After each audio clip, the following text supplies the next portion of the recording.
Hello, everyone, and welcome to the UK LCA Assessor Foundation Training Program, a collaboration between Civil Training and Supply Chain Sustainability School.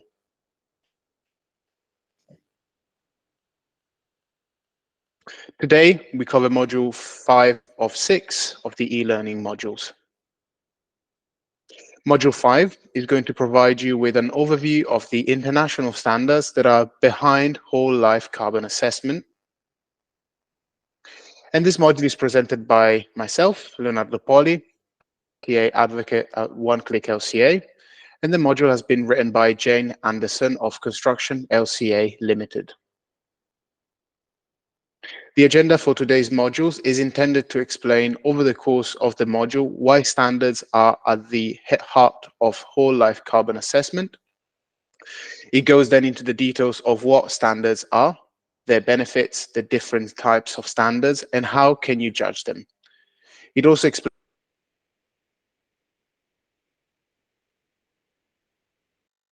how standards are drafted are the standards for sustainable construction, including which standards are really relevant in the UK. Then, finally, I'll explain some of these sustainability standards are being used in policy and legislation in the UK and overseas.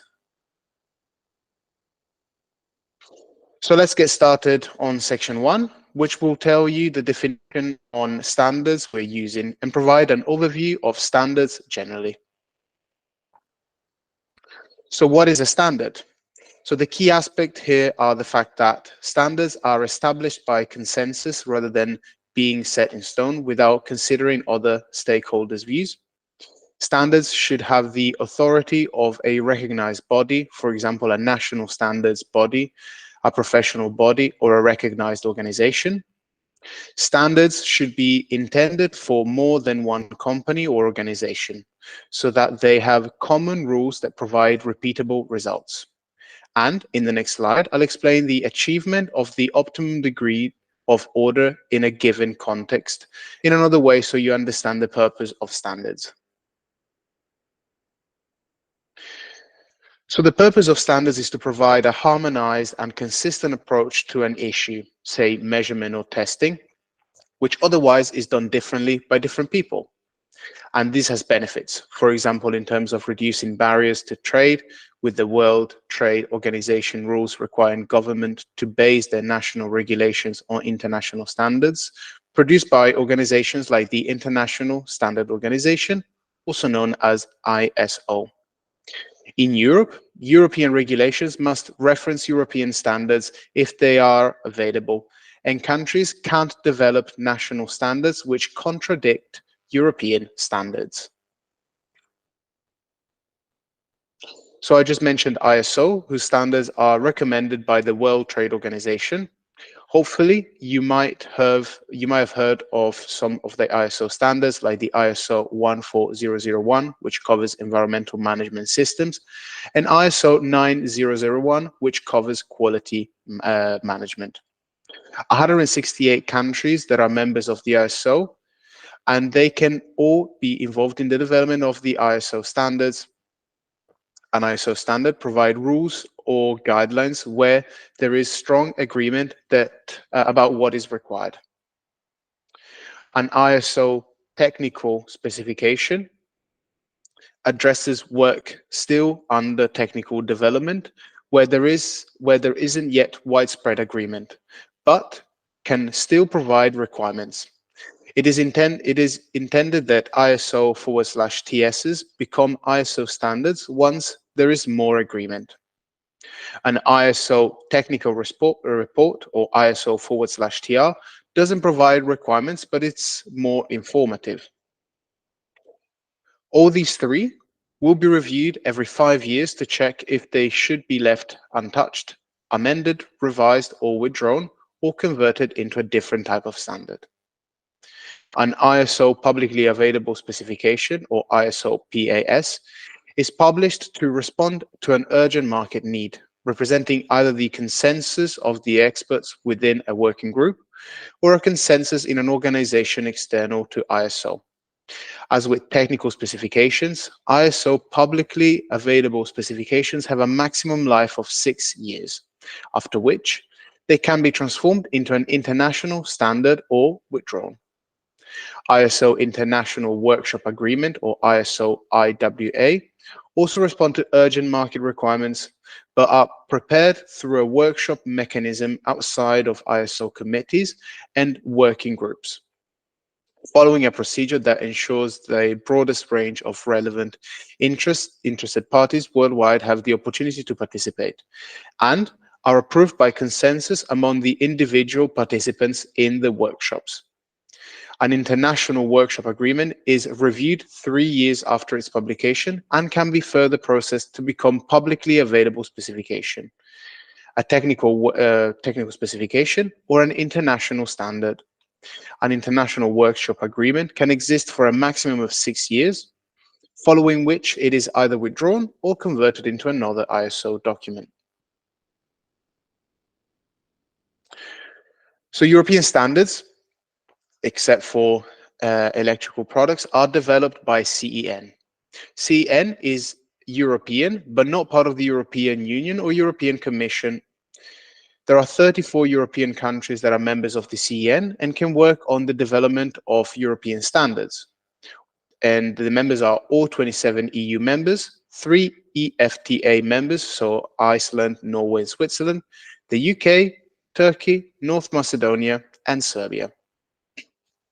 Any member of the CEN has to adopt all the European standards produced by CEN as national standards and can produce national standards which contradict European standards. As with ISO, CEN develops European standards, technical specifications, technical reports, and CEN workshop agreements. BSI is the UK's official standard body and provides British standards, which have BS in their title. These are either European standards, which must be adopted as national standards by CEN members such as the UK, for example, BSEN standards. International standards, which have been adopted as British standards by technical committees. So international standards which have been adopted as European standards and which must be adopted as national standards by CEN members such as the UK, so for example, BSEN ISO, and then standards developed by technical committees within the British Standard Institute, so for example, BS. And British standards must not provide requirements which contradict European standards. Develops publicly available specifications, or PAS, but these are not British standards. So how are these different types of standard developed? Well, international, European, and British standards are developed by technical committees. At ISO and CEN level, these are made up of experts nominated from mirror committees organized by national standards bodies in the member countries, experts from industry or professional bodies, and experts from consumer organizations. I'll explain more about mirror committees in a second. In terms of drafting standards, the first stage is then inquiry versions which are open for public consultation and commitment and comment in member countries, and which the national mirror committee vote. Standards must receive a majority vote to move forward to publications. Standards are reviewed every 5 years and revised or amended if required.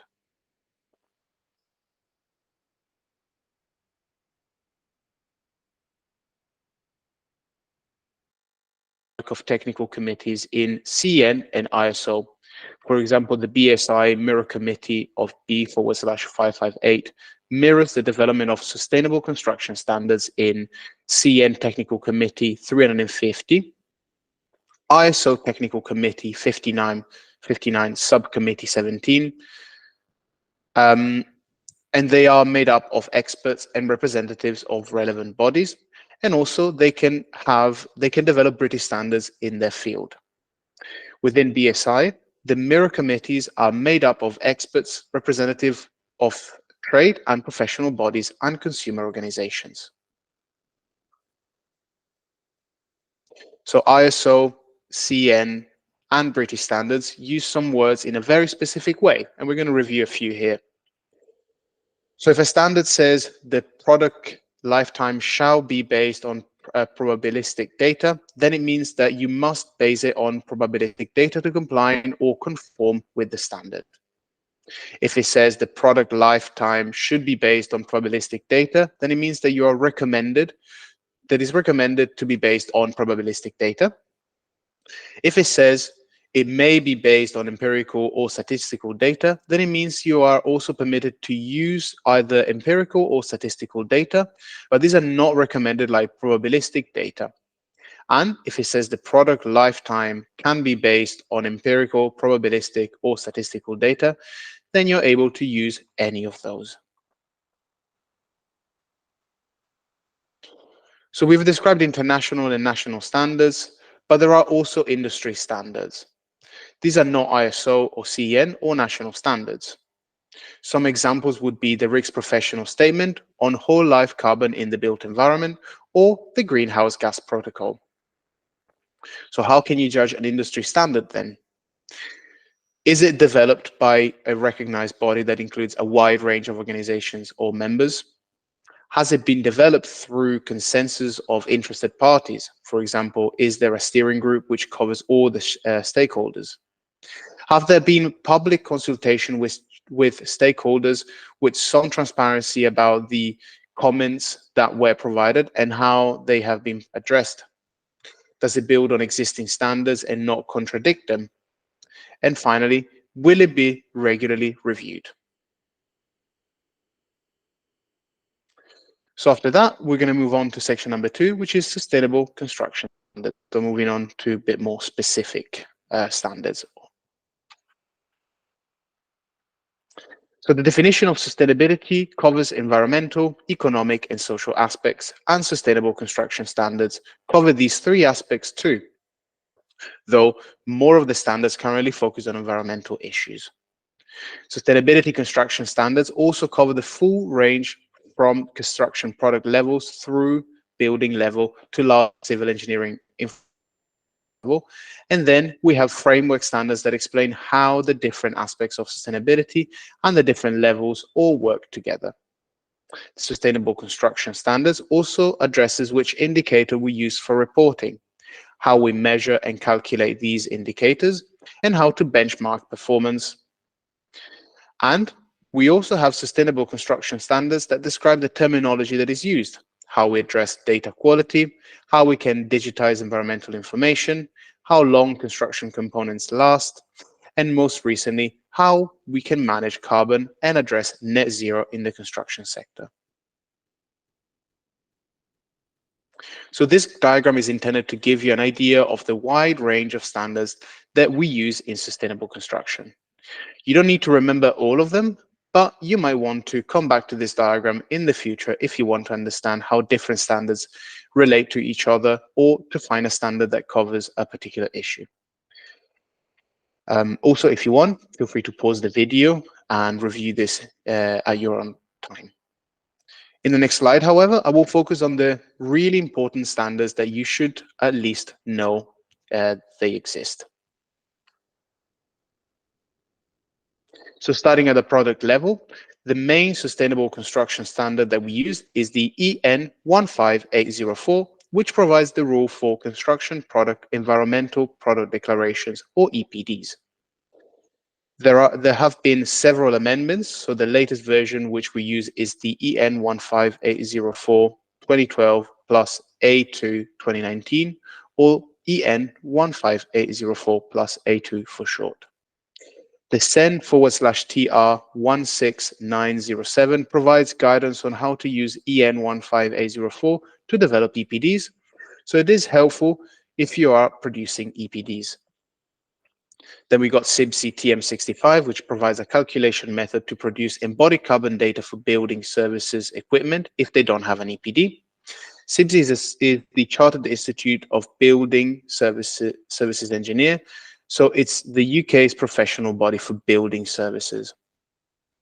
Moving on to the building level, the two main standards that we use are the EN 15978, which explains how to calculate the impact of a building over its life cycle, and the RICS professional statement on whole life carbon in the built environment, which is the UK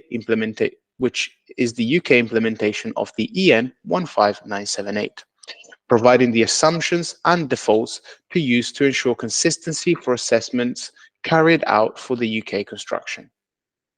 The first version of the RICS was published in 2017 and just covered buildings. It will be withdrawn, and the updated one published in October in 2023 can be used from now onwards. It also covers infrastructure and in the UK implementation of the EN 17472, which is the European standard covering the environmental, economic and social performance of infrastructure. Then we have some new standards addressing net zero, an ISO International Workshop Agreement on net zero generally, a net zero standard for building sector buildings in Scotland and for NHS buildings in England, and the forthcoming UK net zero carbon building standard, which is being developed by a group of UK professionals and industry bodies.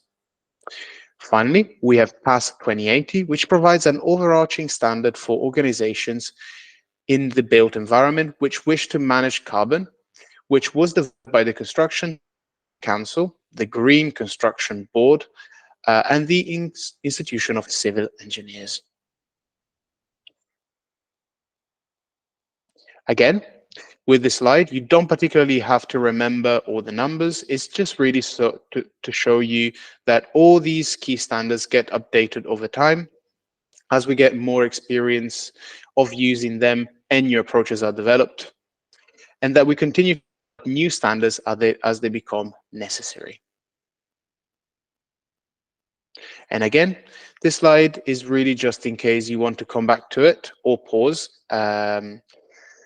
And it's a list of the other standards that you might come across in this field. So again, if you want to pause on this and have a read, feel free to do so.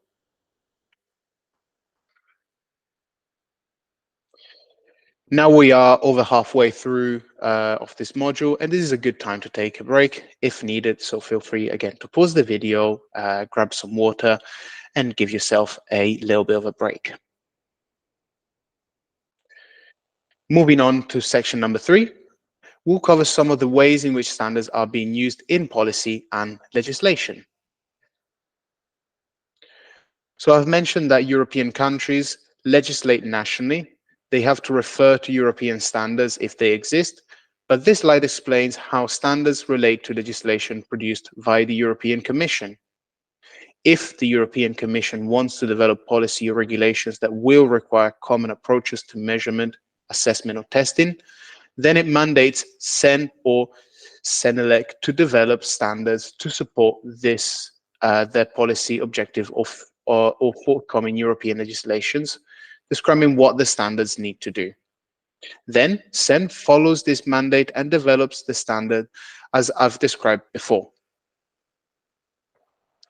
Once they've had their final inquiry and positive vote by the national mirror committees, CEN members then adopt the CEN standard as national standards, which means they become national standards in all EU and EFTA member states, plus the UK and etc., the other countries that we already mentioned. Then the European Commission decides if the standard meets the requirements it's set to in the mandate, and if it does, the Commission lists it as a harmonized standard, an HEN, in the official Journal of European Union. Then the Commission wants to produce European legislation. It will reference these harmonized European standards. At the moment, the standards for EPD, EN 15804, and Building LCA, EN 15978, have not been adopted as harmonized standards, but the European Commission are planning to bring EPD into the Construction Product Regulation and Building LCA into the Energy Performance in Building Directive, which is why both the EN 15804, aka Product LCA, has been recently amended, and the EN 15978, aka the Building LCA, is currently being revised to accommodate this potential move into European legislation. So in the UK, some of the sustainability standards have been referenced in policy and legislation. For example, in London, larger developments which need to be approved by the Mayor of London have to undertake an assessment using the RICS professional statement on whole life carbon based on the EN 15978.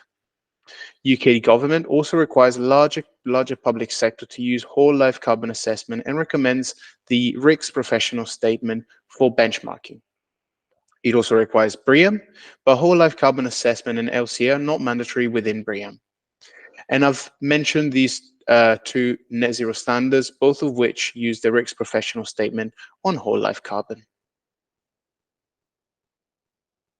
So in this slide, we take a look at how sustainable construction standards are being used in other countries. An increasing number of countries in Europe and elsewhere have already started to implement legislation covering the embodied impact of new buildings, with limit values starting to be introduced. Both Germany and Belgium currently require public buildings to undertake building level assessment of embodied carbon using EN 15978. Canada also has a similar requirement for public buildings. And at a product level, both France and Belgium require manufacturers that make any claims about information that is included in an EPD. For example, that they have low carbons, environmentally friendly, or have an impact of X kilograms of CO2 equivalent per ton, must register an EPD with the government. And I mentioned before, the likelihood that EN 15978, Building LCA, will be used within the revised Energy Performance in Building Directive, but already the EN 15978 is the basis for the European Commission's Levels tool assessment of embodied carbon, which has been implemented voluntarily across Europe. In Norway, there's been a requirement since 2011 to include at least 20 major building components with EPD into public projects. And amongst several states in the US and one country, public projects must procure concrete EPD, which demonstrates they have low embodied carbon. So to recap, these are the key standards that you should be able to recognize. EN 15804 for EPD, or also known as, or it is for product level LCA. EN 15978, professional statement on whole life carbon for embodied carbon assessment and building level LCA. EN 17472 for infrastructure assessment or infrastructure level LCA. The UK net zero carbon building standards, setting out the ways in which buildings can demonstrate they are ensuring the UK can meet its net zero obligations, and past 2080, which provides overarching requirements for organizations wishing to manage carbon in the built environment. And here are some of the acronyms which you should be getting familiar with. Here are some of the links for more information on the standards. So feel free to check those out. And here's a bit of a summary. So as we set out in the agenda, hopefully I've explained why understanding the role of standards and how they are used is important if you're going to consider whole life carbon. We've covered what are standards, what are the benefits of standards, what type of standards are there and how can you judge them, how are standards drafted, and what terms are used. We've looked at sustainable construction standards, what they cover and which ones are relevant in the UK, and we've explored how standards are being used in policy and legislation in the UK and overseas. This is the end of module 5 of 6 of the e-learning modules. This module has been presented by myself, Leonardo Poli, LCA advocate working for One Click LCA. And the module has been written by Jane Anderson of Construction LCA Limited. The next module in the UK LCA Assessor Foundation Training Program is Module 6, the wider case for sustainable construction.